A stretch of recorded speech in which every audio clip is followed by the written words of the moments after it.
That is A plus 2B forms 3C plus 2D, ठीक है ना। तो यहाँ पर आपको क्या करना है, what you need to do, rate of reaction निकालना है भाई। सबसे पहले तो इसको क्या करो, व्हाट वी कैन डू, देखो minus dB by dt is given to you, it's given minus dB by dt, क्योंकि rate of disappearance of B is given 10 to the power minus 2 mole per liter per second, all those things. Along with its unit you can write there. So what we need to find out, rate of reaction. सबसे पहले तो rate equation, let's write down first of all the rate equation. Minus dA by dt is equal to minus of half dB by dt is equal to 1/3 dC by dt is equal to half dd by dt. Yes, this term rate of reaction will be equal to what, minus half dB by dt, which is nothing but half into minus of dB by dt, which is nothing but half into 10 to the power minus 2, which is nothing but 5 into 10 to the power minus 3. And remember please everyone, this you must remember, ठीक है ना, this you must remember that yeah, if it is said that rate of disappearance of B, मतलब वो क्या है, rate of disappearance of B minus dB by dt है। disappearance word आया तो माइनस आया यहाँ पर, ठीक है ना, ये गिवन है आपको, ये याद रखना। Okay, so now here this is very important to note down here or write down this one. If you don't write the unit then you will have 0 marks, हाँ, पहले ही बता रहा हूँ मैं, मतलब उसके मार्क्स आप गवा देंगे। Okay, so don't forget to write the unit after this every question for the board exam। क्या बता रहा हूँ मैं, बोर्ड एग्जाम के लिए बहुत नेसेसरी चीज बता रहा हूँ। Is it clear to you?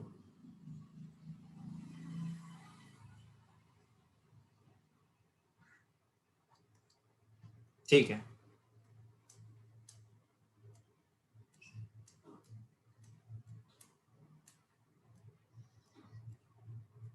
Next है, देखो rate of change in concentration of A minus D A by D T.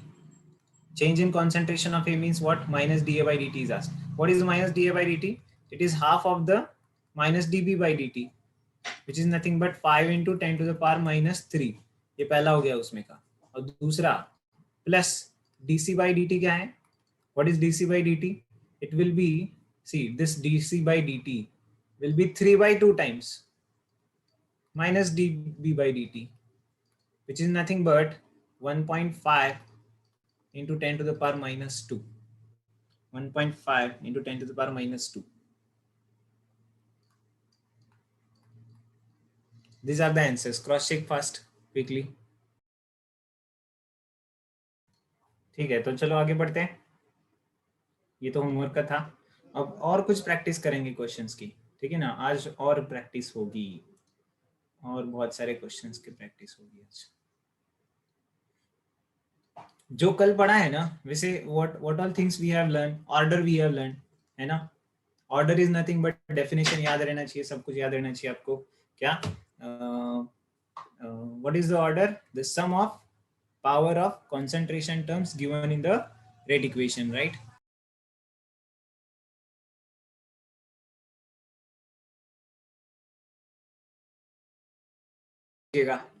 Elementary reaction, the reaction which can take place in a single step, ठीक है ना। These reactions, those reactions which will carried out in the multiple step, उसको अपन क्या बोले, complex, ठीक है। जैसे example दे दिया था मैंने SN1 रिएक्शन का, SN1 में 2 स्टेप होते हैं, तो कंबाइनली वो कॉम्प्लेक्स हो सकता है, इंडिविजुअली वो क्या है, elementary steps reactions. But if any given reaction is said to be elementary, then we can come to the conclusion that the stoichiometric coefficient can be the power in the rate law, ठीक है ना। ये directly ये coefficient जो है ये सीधा power बन सकते हैं, but we can not do the reverse of this, the other way around. If the rate law is express for the given reaction, मतलब इसका जो स्टोइचियोमेट्रिक कोएफिशिएंट वो पावर में लिखा है, तो हम कंपल्सरीली इसको एलिमेंट्री है बोल के नहीं बोल सकते, ठीक है ना। एक मिनट, ये क्या वर्ड लिखा है मैंने, नॉट नेसेसरीली, ठीक है, एक मिनट।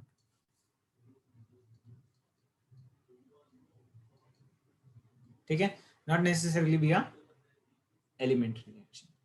चलो भाई, ये नोट कर लिया आपने?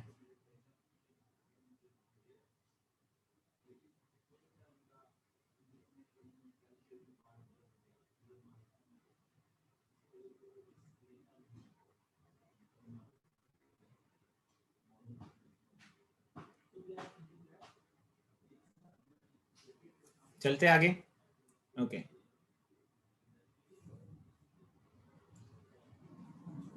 So now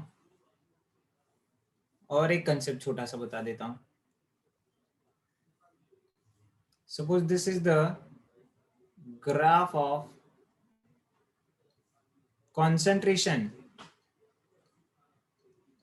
versus time. मतलब समय के साथ साथ किसी एक पर्टिकुलर रिएक्टेंट का कॉन्सेंट्रेशन ऐसे घटते गया, मतलब वो रिएक्टेंट ही होगा ना, प्रोडक्ट तो होगा नहीं, क्योंकि प्रोडक्ट तो कॉन्सेंट्रेशन बढ़ते जाता है, बट यहाँ पर जैसे जैसे टाइम बढ़ रहा है वैसे कॉन्सेंट्रेशन घट रहा है, मतलब ये रिएक्टेंट है। यस, बराबर। सपोज यहाँ पर दे दिया आपको 2 मोलार, ठीक है ना, और ये समय दे दिया है कहाँ से कहाँ तक भाई, ये 0 सेकंड था और यहाँ पर ये 30 सेकंड हो गया है, तो बस बीच में 10 और 20 भी होगा ऐसा कहीं तो, ठीक है। सो और ये 0 कॉन्सेंट्रेशन बन गई फाइनली। तो यहाँ पर अपन क्या कर सकते हैं भाई, what is this D C by D T, delta C by delta T, average rate of that reaction, बराबर, एवरेज रेट ऑफ रिएक्शन। तो फाइनली 0 माइनस 20 हो गया, और फिर ये 30 सेकेंड माइनस इस 0 दिखा देंगे, तो -2/3। ये माइनस किस लिए आ रहा है, that is because of the it's what we can say, वो घटते जा रहा था इसलिए, ठीक है ना, वो घटते जा रहा है, माइनस साइन दिख रहे तो वो घटते जा रहा है, बस 2/3 बेसिकली, आंसर इज 2/3। तो ये 2/3 है क्या, ये 2/3 है क्या, रेट, ठीक है, रेट ऑफ द रिएक्शन, कौन सा, ओवरऑल रेट, ठीक है ना, overall rate of the reaction, average rate बोलो या ओवरऑल रेट बोलो। And if I do the tangent to this one, ठीक है ना, ऐसा कोई एक टेंजेंट निकाला इसको, और ये यहाँ पर कहीं तो टच कर रहा है ऐसा टेंजेंट, इसका स्लोप मतलब क्या होगा, इस टेंजेंट का स्लोप मतलब क्या होगा, ठीक से टच नहीं हो रहा है पर आप समझ लो ये टच हो गया, ठीक है ना। हाँ, इसका स्लोप मतलब इंस्टेंटेनियस रेट होगा, tangent, slope of tangent will be what, will be called as minus dc by dt, and it will be called as instantaneous rate,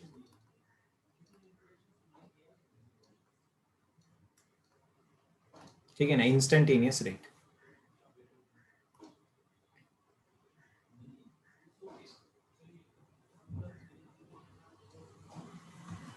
चलो भाई, क्लियर होते जा रहे हैं।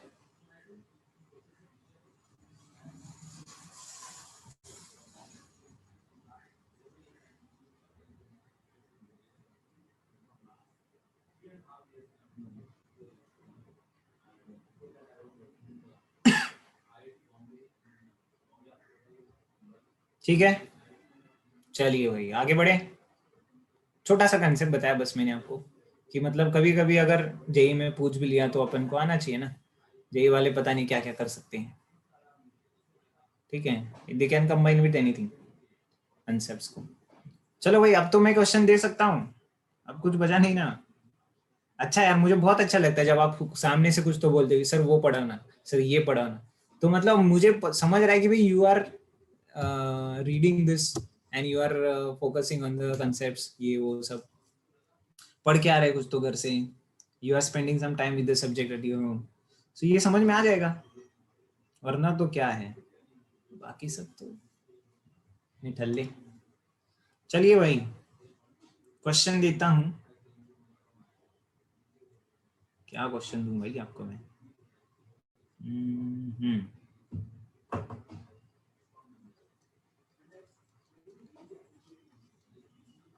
initial rate for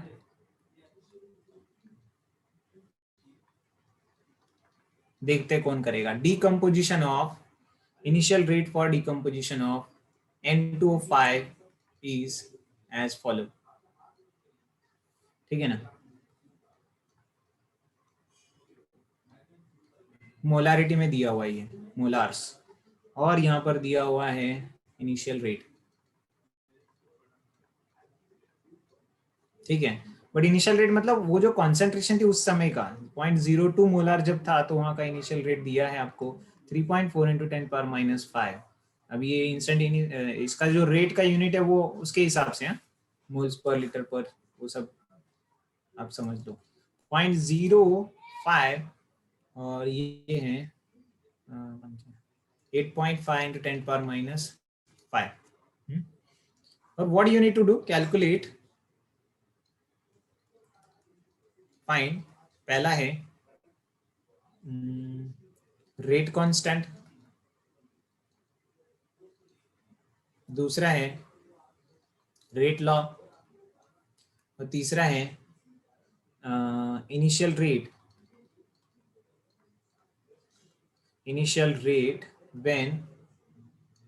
when concentration of N2O5 is 0.03 molar. Let me see, कौन है वो कर सकता है। क्वेश्चन समझ में आता है आपको? रेट लॉ जानते हैं ना, कल सब पढ़ा है अपन ने, कैसे लिखना होता है वगैरह। डिकम्पोजिशन ऑफ N2O5 बोल रहे हैं यहाँ पर, इसका मतलब क्या, अकेला N2O5 रिएक्टेंट में जो कि डिकम्पोज हो रहा है, अकेला N2O5 रिएक्टेंट में रहेगा जो कि डिकम्पोज होगा, उसके साथ कुछ नहीं रहेगा, क्योंकि रिएक्शन का नाम ही क्या लिखा है, डिकम्पोजिशन, ठीक है ना। जैसे कैल्शियम कार्बोनेट डिकम्पोज होता है तो CaO प्लस CO2 बनाता है ना, कैल्शियम ऑक्साइड प्लस CO2, वैसे। चलो भाई जल्दी करो। देखो यहाँ पर रेट लॉ लिखना पड़ेगा अपन को, क्योंकि इधर rate keeps changing. Remember this fact what I am saying here, rate keeps changing instantaneously, है ना। टाइम बाय टाइम रेट क्या होते रहता है, चेंज होता रहता है। क्यों? अरे कॉन्सेंट्रेशन चेंज हो रहा है ना, रेट कांस्टेंट नहीं चेंज होता, बट रेट चेंज होगा K इंटू कॉन्सेंट्रेशन। देखो रिएक्शन क्या है यहाँ पर, N2O5 decomposes to form product, ये होना चाहिए ना रिएक्शन, तो यहाँ पर तो in concentration of N2O5 to the power N और M, ऐसा कुछ तो एक लिखना पड़ेगा अपन को। And first target should be to find out this order, ये जो N की वैल्यू है ना वो फाइंड करना अपना टारगेट रहेगा, ठीक है। So we will keep the values. R1 initial rate, R1 is given to us at the concentration of, KB क्या है पता नहीं है अभी, तो वो निकल जाएगा 0.2 कॉन्सेंट्रेशन जब था, ठीक है ना, टू द पावर N जब था, तो इनिशियल रेट कितना था, 3.4 इंटू 10⁻⁵ था। This is equation number 1। भाई सेकेंड रेट क्या था, सेकेंड रेट जब आपका कॉन्सेंट्रेशन 0.5 था तब एक दिया हुआ है, देखो एक अननोन है तो दो वैल्यूज, दो इक्वेशन से आराम से मिल जाता है ना। और दो अननोन है तो तीन इक्वेशन बनानी पड़ेंगे आपको। अब यहाँ पर चलो, यहाँ पर क्या है, 8.5 इंटू 10⁻⁵, ये सेकेंड, डिवाइड इक्वेशन 1/2, है ना। इक्वेशन 1 और 2 को डिवाइड कर दो तो आपको R1/R2 is equal to 2/5 is equal to, भाई आप जेई के बच्चे हैं तो इतना डिटेल में बताने की जरूरत नहीं है, समझ जाएंगे आप लोग। 2/5 टू द पावर N, ये ऐसा हो जाएगा। भाई ये भी तो 2/5 है, 17 का टेबल याद है आपको, खतरा टेबल, 17 का table, 2/5 to the power N is equal to 2/5. That means what? N equals to 1. इसका मतलब हो गया कि N is equal to 1 आ गया, बराबर कि नहीं। अरे भाई ऑर्डर 1 आ गई, मजा आ गया, ऑर्डर 1 आ गई। कुछ लोग पहुंचे कि नहीं, यहाँ तो यहाँ पर करना था ये आप लोग को। चलो आगे बढ़ते हैं। Now see, put it in say equation 1। Equation 1 में अगर मैंने रख दिया इसको तो क्या आ जाएगा भाई, यहाँ पर आ जाएगा क्या है वो, 3.4 into 10⁻⁵ is equal to K। अब K की वैल्यू निकल जाएगी, मतलब 0.02 टू द पावर 1 है ना, n का वैल्यू तो 1 ही आ गया, तो k का वैल्यू क्या आ जाएगा 1.7 इंटू 10 टू द पावर क्या है भाई 1.7 इंटू 10 टू द पावर कितना आ जाएगा यस -3। यहां तक अगर आप लिखेंगे तो आपको ठीक है उतने नहीं मार्क्स मिलेंगे, कंप्लीट मार्क्स नहीं मिलेंगे, क्योंकि आपने अभी तक इसका यूनिट नहीं लिखा है। Can you tell me what will be the unit of this? यहाँ पर कुछ तो मिसिंग है, इसका यूनिट क्या लिखना चाहिए? के का यूनिट भाई जल्दी बताओ। वाओ एज यूजुअल द गलत आंसर। अरे गलत यार, चुप तो बैठो यार, बोलो मत, थोड़ा सोच के बताओ ना। के का है, के का यूनिट है के, rate constant, unit of rate constant for, unit of rate constant for. ओ भाई ये तो जबरदस्त गलती हो गया था आपका, है ना? क्या करते रहते यार, it is first order reaction.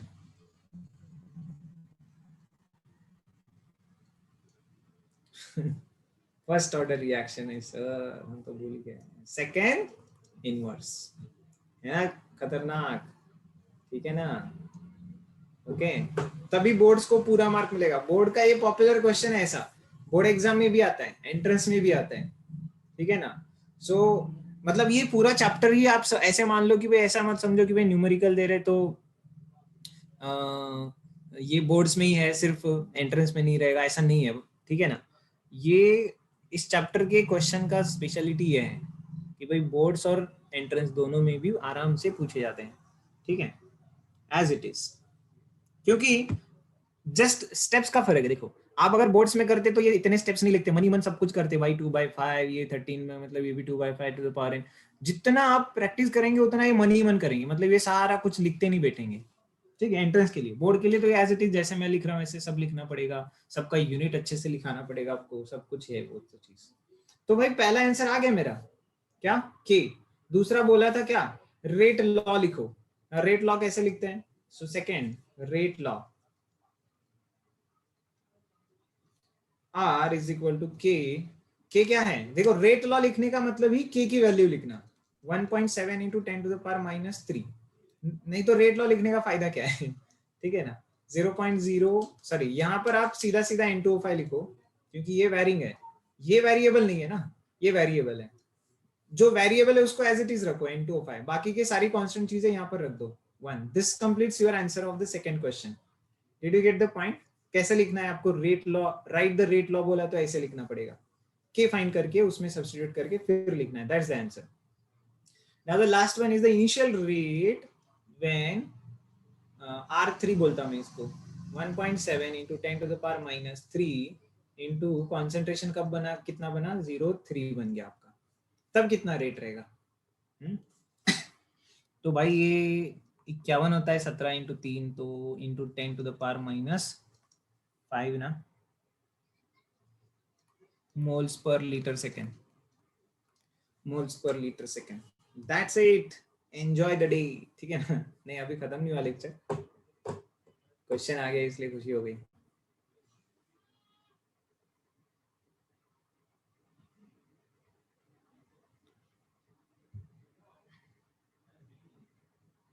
Simple था कि डिफिकल्ट था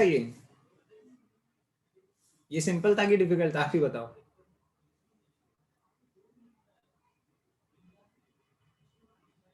सिंपल था ना, तो अब थोड़ा और ऊपर जाएंगे, है ना?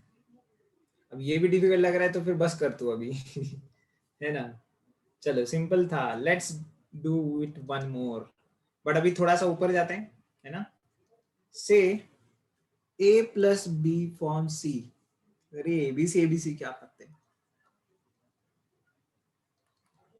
Determine its rate law. मजेदार काम है ये तो बड़ा सिंपल होता है सर, दे दो तो आप सही बेटा, ठीक है कर ले इसको। A not, what is A not? The concentration eight 0 second, उसको अपन A नॉट बोलते हैं। A नॉट मतलब इनिशियल, क्या बोला मैंने? A नॉट मतलब इनिशियल कॉन्सेंट्रेशन, ठीक है ना? Then there is a B not, मतलब क्या? B की concentration in molarity, initial concentration of B. यार ये क्या है? मतलब उस समय पे at the different time. Then the time in hours given, it is time is given in the hours, ठीक है. And lastly it is AF, मतलब फाइनली ए कितना बचा है, फाइनली ए कितना बचा आफ्टर दैट टाइम इंटरवल. भाई साहब ये कुछ तो अलग ही दिख रहा है, सिंपल थोड़ी मिलता है हर बार. 0.1, 1, 0.5 and 0.9, sorry 0.0975, 0975. ओके दे दो सर, हम डरते थोड़ी है, कुछ किसी को नहीं डरेंगे. 1, 2, रुक बेटा तेरी हवा अभी उतार देते हैं. 0.0900. सर ये कुछ ज्यादा ही हो रहा है.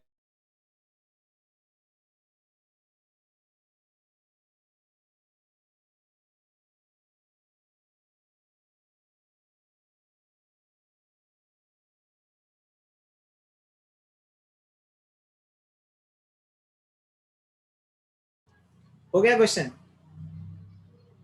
इसका आपको क्या फाइंड करना है, रेट लॉ. क्वेश्चन क्या है, फाइंड रेट लॉ.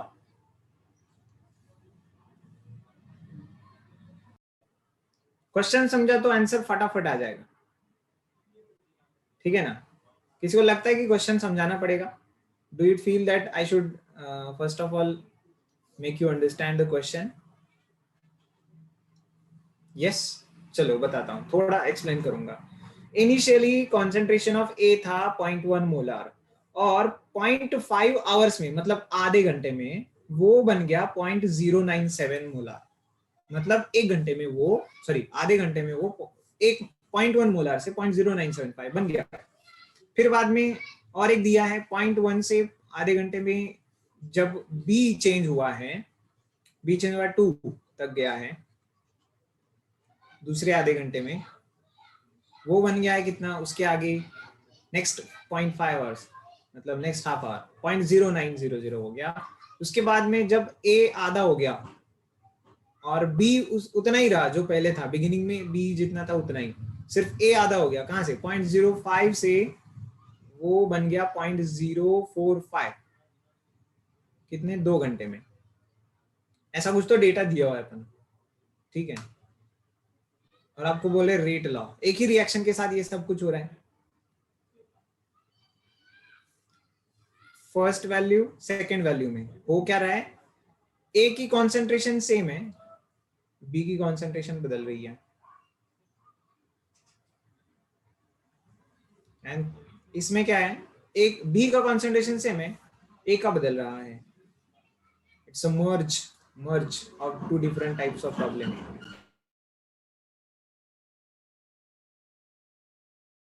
तुमको लगता है कि क्वेश्चन समझा है, कर पाएंगे सॉल्व कि मैं बताऊं?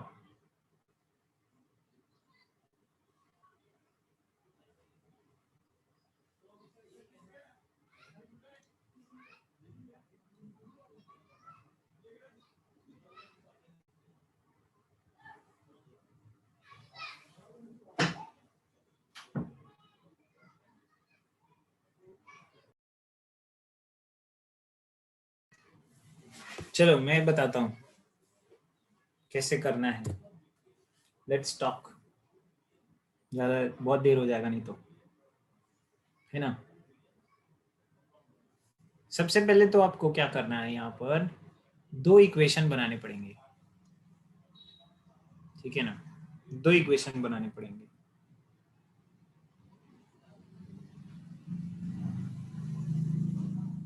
नहीं, ऑर्डर 4 नहीं है, रुको थोड़ा सा. यहाँ पर सबसे पहले देखो R1 you have to find out ना. R1 इज इक्वल टू, देखो होता क्या है भाई, तुमको इनिशियल और फाइनल कॉन्सेंट्रेशन ऑफ ए पता है ना, तो रेट क्या रहता है, rate will be the change in the concentrations only, ठीक है ना. अब यहाँ पर ये इक्वेशन दिया है, मतलब यहाँ पर कोई कोएफिशिएंट तो है ही नहीं, सिंपली ए दिया हुआ है. तो इट्स इसका इन दिस इक्वेशन यहाँ पर 2 वगैरह कुछ भी नहीं है, 2a वगैरह नहीं है, सिर्फ ए है, तो क्या हो जाएगा वो तो final concentration minus initial concentration upon time taken, isn't it? Final concentration minus initial concentration upon time taken. So what is the final concentration here?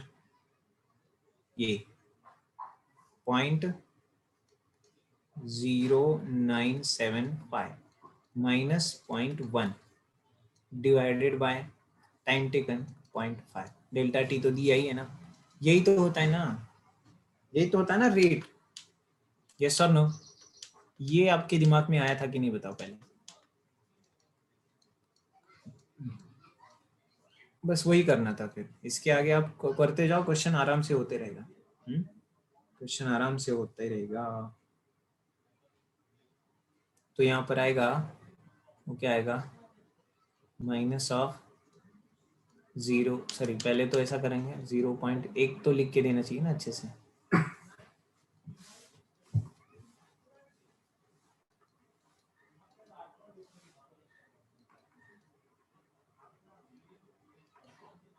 बराबर.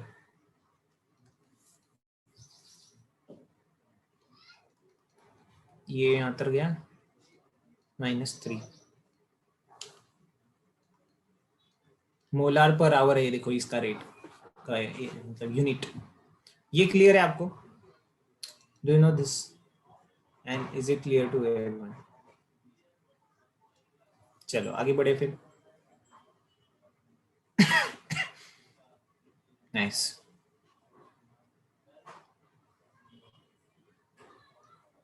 अब देखिएगा दूसरे का भी वैसे ही करते हैं और तीसरे का भी वही करते हैं. तो R1 R2 R3 तो मिल गया ना कम से कम अपन को. ऐसे ही R2 निकालते हैं. क्या है वो 0.9 माइनस 0.01 है ना.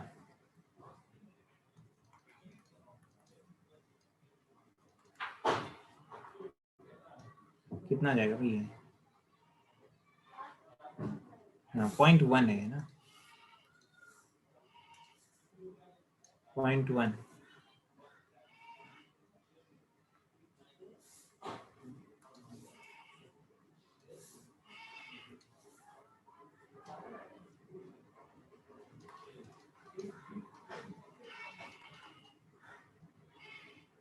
सॉरी ये तो 2 आ जाएगा, 2.02 मतलब 2 इंटू 10⁻⁻². बराबर. ऐसे ही R3 भी कराते हैं. यार 0 क्यों बढ़ा रहा हूँ मैं एक्स्ट्रा? दिया गया 0.0545.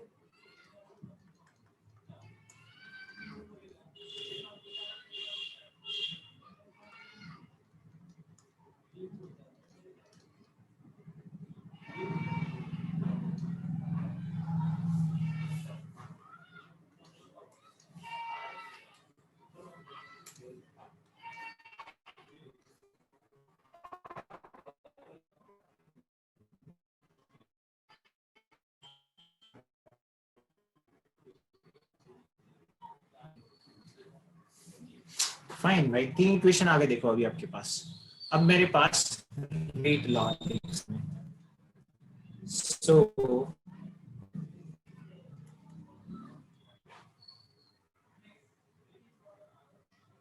तीनों रेट लॉ में लिख सकता हूँ यहाँ पर.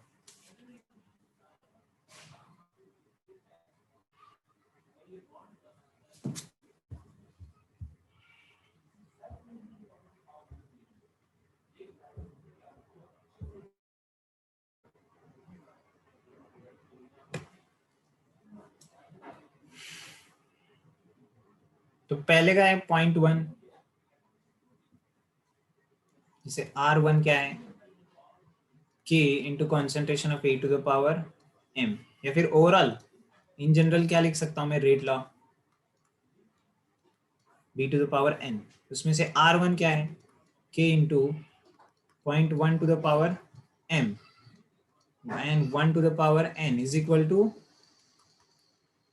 अब ये देखो यहाँ पर मैं क्या कर सकता हूँ, भले ये रेट का साइन माइनस आ रहा है, ठीक है ना, रेट बस वो डिफाइन कर रहा है क्या, वो डिक्रीज हो रहा है कॉन्सेंट्रेशन, ठीक है, वो जो बस डिफाइन कर रहा है कि वो concentration is in decreasing, but ये माइनस साइन अपन कैलकुलेशन के समय यूज नहीं करेंगे, okay, so we will not use that calculation, that in the calculation.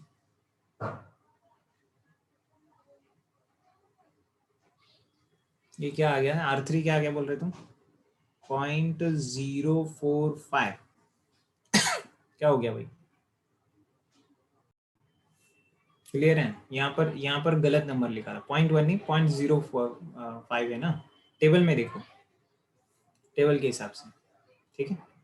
तो मैं कैलकुलेशन के समय उसका माइनस साइन इस्तेमाल नहीं कर रहा हूँ, डायरेक्टली मैं ये बोल रहा हूँ क्या, -3, ये पहला इक्वेशन हो गया आपके पास। ये सब में माइनस साइन वो रेट डिक्रीजिंग है इसलिए लिया है, but minus sign I am not using in the calculation. R2 तो वहां पर क्या हो जाएगा कि अभी इसमें क्या क्या है देखो, 0.1 ये कांस्टेंट रहा था ये, और ये बढ़ गया था, डबल हो गया था, ठीक है, और ये आ गया 2 × 10⁻²।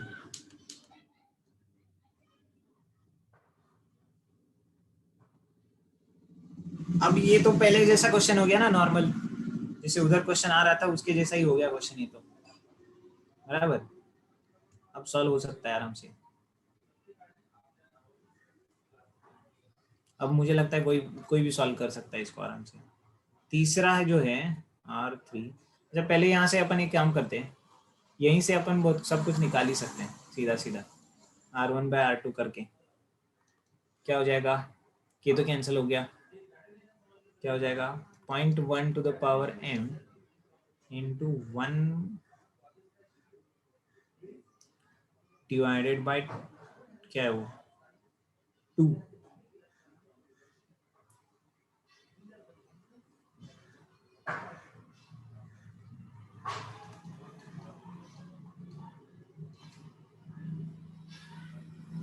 यहाँ पर हो जाएगा 20, मतलब 1/4, 1/4। तो ये सारी चीजें कैंसिल हो गई, ये वाला कैंसिल हो गया ना, डिवाइड कर दिया तो बस ये आ गया था ऐसा। तो इसका मतलब n का वैल्यू कितना है, 1/2 टू द पावर n है, which is equal to 1/2 to the power 2 हो जाएगा ये तो मतलब n इक्वल टू 2 है देखो आपका, यस और नो, n इक्वल टू क्या है आपका 2 है।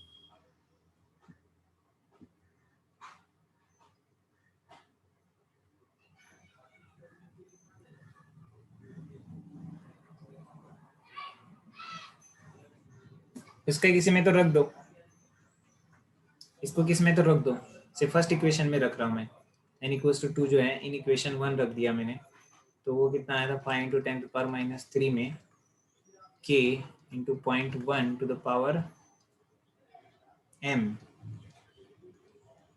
2, तो m का वैल्यू क्या आ जाएगा,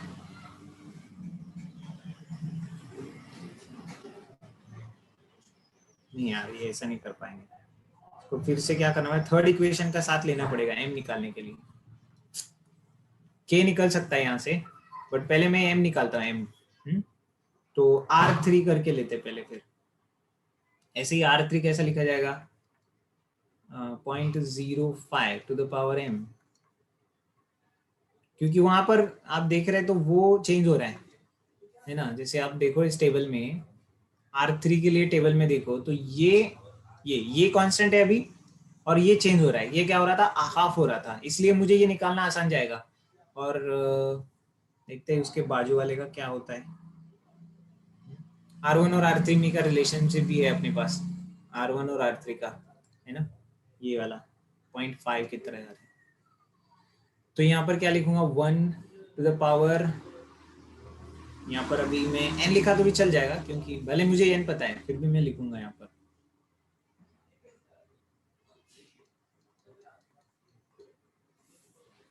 कितना आया था भाई ये 10⁻³ तो क्या करता हूँ R1/R3 कर देता हूँ, तो ये पूरा पोर्शन कैंसिल हो जाएगा, ऐसा वाला पोर्शन कैंसिल हो जाएगा, 0.1 divided by 0.05 to the power n is equal to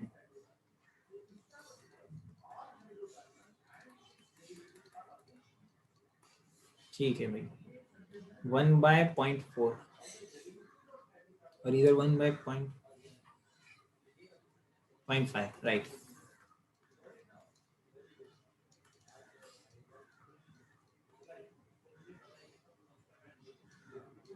1/0.5 to the ये power 1 hence m is equal to 1 hence m is equal to 1 तो यहाँ से अब फिर कोई भी एक इक्वेशन में रख के आप आंसर निकालो say 5 into 10 power minus 3 is equal to say k into 0.1 to the power n and 1 to the power 2 that is nothing but k is equal to 2 अच्छा ये कौन से ऑर्डर है थर्ड ऑर्डर है ना थर्ड ऑर्डर रिएक्शन है देखो total order of the reaction कितने हो रही है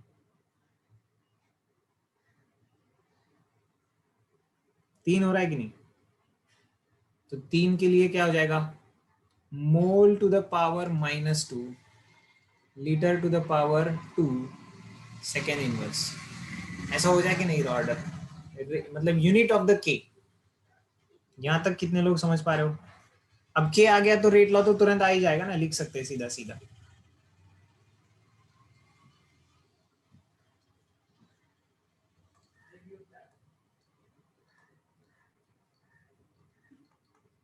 ये पूरा बोर्ड्स के भी हो सकता है एंट्रेंस के लिए भी हो सकता है कुछ भी हो सकता है ये तो ठीक है बहुत इंपॉर्टेंट ठीक है ना थोड़ा लगने को लेंदी लग रहा है बट ये मेथड कुछ नहीं है इसमें बहुत सिंपल है सब कुछ है ना भले लेंदी लगता होगा क्वेश्चन थोड़ा सा बट इट्स क्वाइट सिंपल तो r is equal to 5 into 10 to the power -2 into ये देखो a to the power 1 b to the power 2 this is the final answer इस आंसर के लिए सारी मगजमारी चल रही थी है ना बस ये लिखना था मुझे इसलिए चल रहा था सब कुछ यहाँ पर ये 1 मिला उधर 2 मिला एंड ऑल दोस थिंग्स चलो क्लियर चले आगे नेक्स्ट क्वेश्चन करें भले 3 पेज में हुआ है बट बहुत सिंपल क्वेश्चन है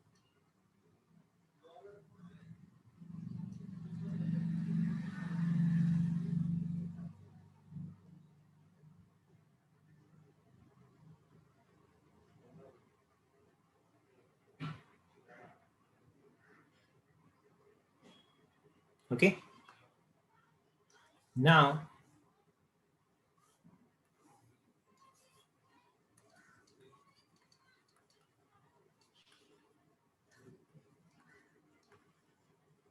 rate law for gaseous reaction मतलब गैसियस स्टेट में अगर रिएक्शन हो रहा है उसमें रेट लॉ आपको पूछा गया रहेगा तो कैसा करेंगे सिंपल है यहाँ पर भी बस आपको एक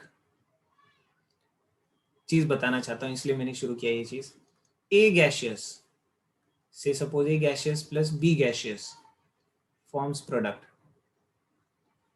ऐसा कर रहा है ठीक है ना तो इट्स और बोला कि इट्स रेट लॉ क्वेश्चन ही करते हैं ना ए gaseous plus B gaseous forms product its rate law is given by ठीक है ना is given by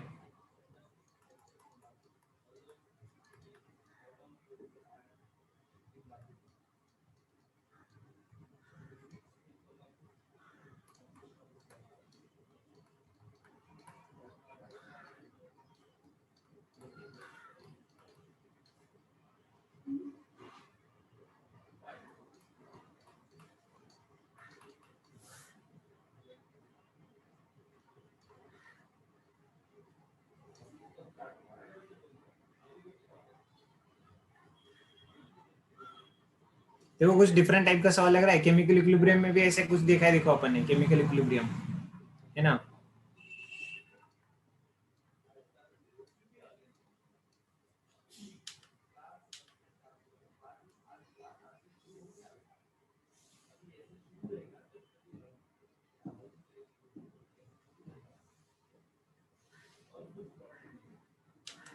if the volume of the reaction vessel is suddenly doubled, तो आपको बताना है कि what is its effect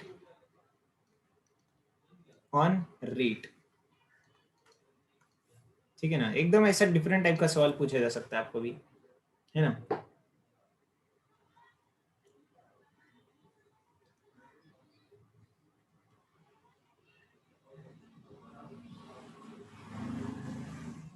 let me see how many of you can answer.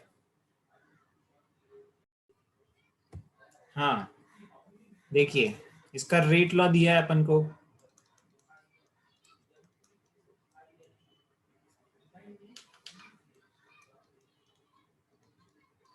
Let's see. Rate law से पता चल जाता है भाई, वॉल्यूम सडनली चेंज होने से क्या हो जाएगा, कॉन्सेंट्रेशन विल गेट अफेक्टेड, है ना, due to change in containers volume.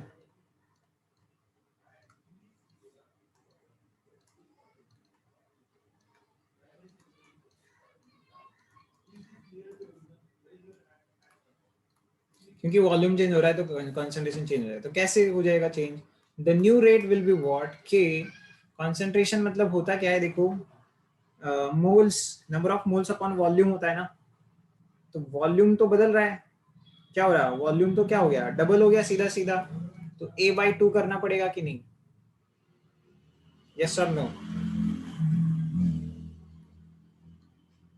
और B के लिए B/2, do you understand this one, double कर दिया अपन ने वॉल्यूम, तो डिवाइड बाय 2 करो, क्योंकि वॉल्यूम कॉन्सेंट्रेशन में डिवाइडेशन में रहता है।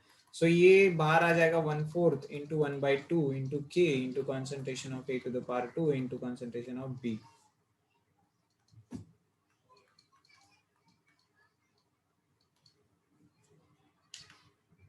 क्या हो गया, the new rate is 1/8 of initial rate, the new rate is 1/8, एक 1/8 बोल रहा हूं मैं, 1/8।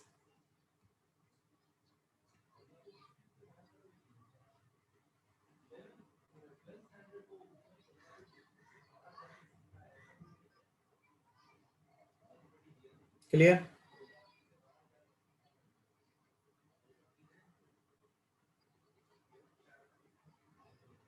चलो भाई, ऐसा क्वेश्चन भी आपको आ सकता है, ध्यान रखना। एकदम सिंपल टाइप का क्वेश्चन है, कोई डिफिकल्टी नहीं है, टेबल टाइप में दिया हुआ रहता है, डायरेक्ट रेट दिया हुआ है, मतलब अभी अभी जो कॉलम वाला अपन ने किया ना, उसके जगह अपन को ऑलरेडी अभी ये रेट में दे दिया है, उसने निकाल के दिया R1 R2 R3। अब तो आसान है ना भाई, अब तो आसान है ना, कर पाएंगे ना क्वेश्चन, उतना समय नहीं लगेगा जितना पिछले क्वेश्चन में लगा था आपको। उसमें तो आपको ये इनिशियल ए फाइनल दिया था, फिर ए फाइनल माने से इनिशियल करके आपने पहले रेट इनिशियल निकाल लिया, और फिर इक्वेशन बनाया R1 R2 R3, और फिर डिवाइड करके M और N निकाला, और फिर K निकाला। यहाँ पर तो सब कुछ है भाई, यहाँ पर सीधा, और क्वेश्चन क्या पूछा है, simply order with respect to A and B, मतलब और भी मजेदार, and overall order, overall rate नहीं, ओवरऑल रेट नहीं, ओवरऑल ऑर्डर निकालना है आपको, ठीक है, overall order, initial individual order and overall order. आपको एक मजे की बात बताऊं इसमें, ये इतना सिंपल क्वेश्चन है ना, इतना सिंपल क्वेश्चन है कि मैं जब आंसर बताऊंगा तो आप खुद के ऊपर हंसेंगे कि मैं इतना समय क्या कर रहा था, राइट। ऐसा क्वेश्चन है ये जिसके लिए आपको पेन की जरूरत नहीं पड़ती है। सर क्या बोल रहे हो आप, ये ऐसा क्वेश्चन है जिसके लिए आपको पेन की जरूरत नहीं पड़ती है। ऐसे कैसे, देखो, ध्यान लगा के देखो बस मैं क्या बोल रहा हूँ। इनिशियल कॉन्सेंट्रेशन ऑफ ए 1 और 2 में बात करते हैं, 1 और 2 में बात करते हैं, initial concentration of A is doubled, B same है, ए का कॉन्सेंट्रेशन डबल करने से, ये जो अपन ने कल थ्योरी पॉइंट पढ़ा था ना, अरे कुछ भी आंसर करते जा रहे हो, रुको थोड़ा सा, सिंपल क्वेश्चन है, हाँ बहुत सारे आंसर करेक्ट भी है समझ आए कुछ लोगों को, है ना, बट वैसे 10-12 लोग ही हैं, बाकी के लोग कुछ भी आंसर कर रहे लग रहे हैं। देखो, 0.1 से 0.2 पे चला गया, डबल कर दिया concentration, when I double the concentration of A and keep concentration of be constant, मतलब सिर्फ ए का डबल करने से रेट क्या हो गया, डबल, बराबर, ये डबल करने से ये डबल हो गया, इसका मतलब order with respect to A क्या है, डायरेक्टली बोल सकता हूँ ना मैं, डायरेक्टली बोल सकता हूँ what is order with respect to A. Double करने से डबल होना मतलब order with respect to A क्या होना चाहिए, अरे देखो ना, बोलो ना,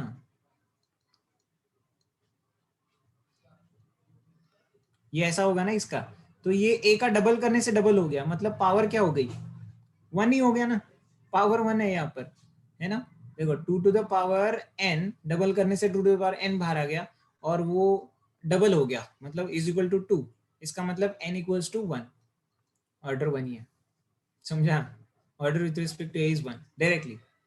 चलो भाई ये बात हो गई, आगे बात करते हैं, वन और थ्री की बात करो, चलो वन और थ्री की बात करते हैं, तो ये तो कांस्टेंट है, ट्रिपल ट्रिपल कर दिया, कॉन्सेंट्रेशन जब बी का ट्रिपल किया, ए का कांस्टेंट है तो order with respect to B तो आएगा ही आएगा, ठीक है ना, एक कांस्टेंट रहना चाहिए और दूसरा बदलता रहना चाहिए, तो अपने आप से उसकी ऑर्डर आ जाती है। ये टेबल इसी टाइप से दिए जाते हैं और जैसे भी टेबल देखेंगे ना खुश हो जाने का, सिर्फ देखने का, ये कांस्टेंट है चलो दूसरे का ऑर्डर निकालो, वो कांस्टेंट है इसका ऑर्डर निकालो, जब ए कांस्टेंट था तो बी की ऑर्डर निकलती है, जब बी कांस्टेंट है तो ए की ऑर्डर निकलती है। टेबल का राज जान लिया आपने, समझ गए टेबल का राज क्या होता है। अच्छा भाई जब ट्रिपल कर दिया तो क्या हुआ, ये कितना हुआ, जब ट्रिपल किया तो ये रेट कितना बढ़ा, when it is triple then rate is 9 times, ऐसा कब होता है, that means order with respect to b क्या होना चाहिए, अरे भाई जब ट्रिपल किया तो three to the power n बाहर आया होगा, ये अगर m होता तो ये n था, three to the power n is equal to 9 हो गया, इसका मतलब three to the power three, इसका मतलब n इक्वल्स टू, ये क्या आ गया भाई, टू आ गया, स्क्वायर है, स्क्वायर है वो तो, थ्री टू पावर थ्री नहीं टू, तो ये तो क्या है स्क्वायर है, b is equal to order with respect to b is two, समझे, तो m is equal to order with respect to a, m is equal to one, order with respect to b n is equal to two, overall order m plus n three, direct कर सकता हूँ ना मैं, board में आ गया तो फिर से वैसे ही वो r1 is equal two equation बना के लिखना पड़ेगा, डिवाइड करना पड़ेगा, वो सारी प्रोसीजर डायरेक्टली कर सकते हैं ना इसमें आप, यस और नो आपको समझ रहा है कि नहीं, सीधा सीधा इसका आंसर 3 लिखने आएगा कि नहीं, ये ओवरऑल ऑर्डर लिखनी थी।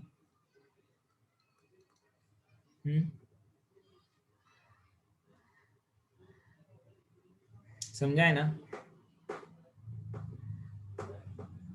कितना आसान क्वेश्चन है ना, मतलब अगर ऐसा आ गया तो देखो मान लीजिए आपकी लॉटरी लग गई है ना ये अगर क्वेश्चन आ गया एंट्रेंस में आपके, तो एक सेकंड में क्वेश्चन आंसर खटाखट, जो कांस्टेंट है उसको छोड़ दो, जो बदल रहा है ना उसकी ऑर्डर निकल जाती है आपकी, और ये ऐसे ही दिया जाता है, टेबल ऐसे डिवाइडेबल फैक्टर्स में ही दिया जाता है आपको most of the time, okay. वो जो पिछला वाला क्वेश्चन लिया था वो थोड़ा सा आपको डराने के लिए लिया था मैंने, वरना तो ऐसे ही क्वेश्चन आते हैं, टेबल का क्वेश्चन आ गया काइनेटिक्स में तो मजा आ गया, ठीक है ऐसे वाले। चलो भाई आगे बढ़ते हैं, मैं चाहता हूँ दिस इज द क्वेश्चन, भले इसका आंसर डायरेक्टली है फिर भी आपको दिखाना चाहता हूँ, you may click the photo of this and then you can add it in your notebook, extra के लिए ऐड कर सकते हैं, ये कल इस टाइप के क्वेश्चन किए मैंने, बस प्रैक्टिस के लिए और एक बार दे रहा हूँ क्वेश्चन मैं आपको, ऐसा इक्वेशन दिया a प्लस थ्री बी, तो इसका रेट लॉ तो ऐसा रहेगा ना, रेट लॉ तो ये देखो ऐसा रहेगा, ये जो नीचे दिया ये वाला रेट लॉ रहेगा, तो बट क्या बोला है, ए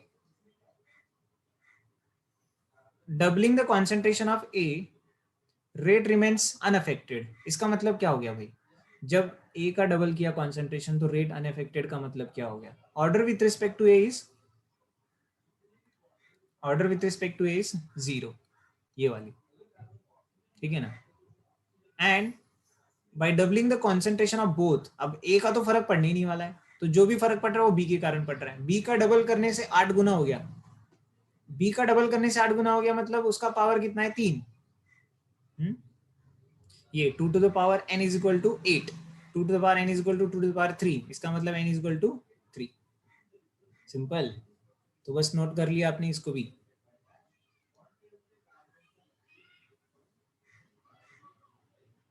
ओके, अब आगे बढ़ते,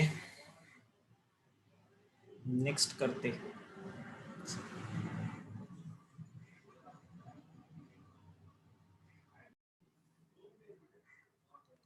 क्वेश्चन है the rate of reaction between A and B is increased by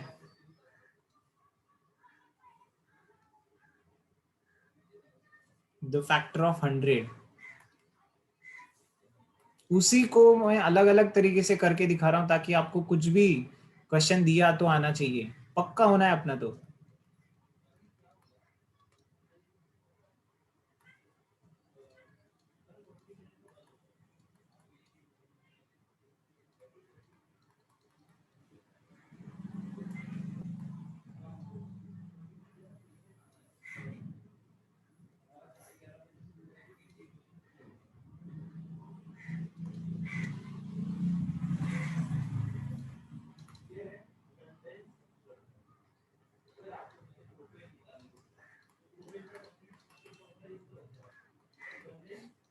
क्या भाई, ये तो टाइम पास क्वेश्चन निकल गया है ना।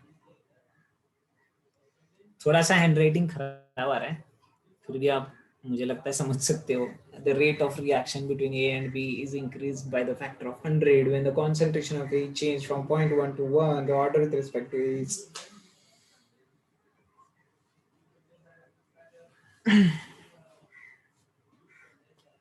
कितना टाइम पास क्वेश्चन है, कैलकुलेशन की जरूरत नहीं रहती है सच में तो इसको।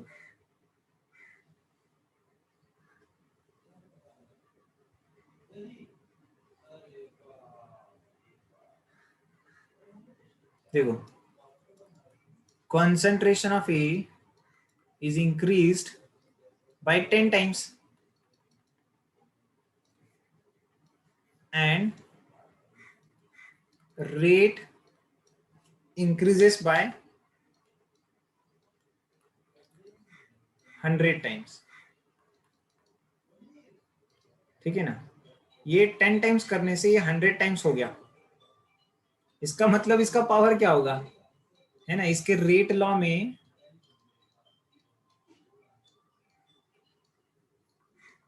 ए का पावर क्या होगा, m इज इक्वल टू 2 होना चाहिए ना। सिंपल बात है, तभी तो 10 गुना होगा वो।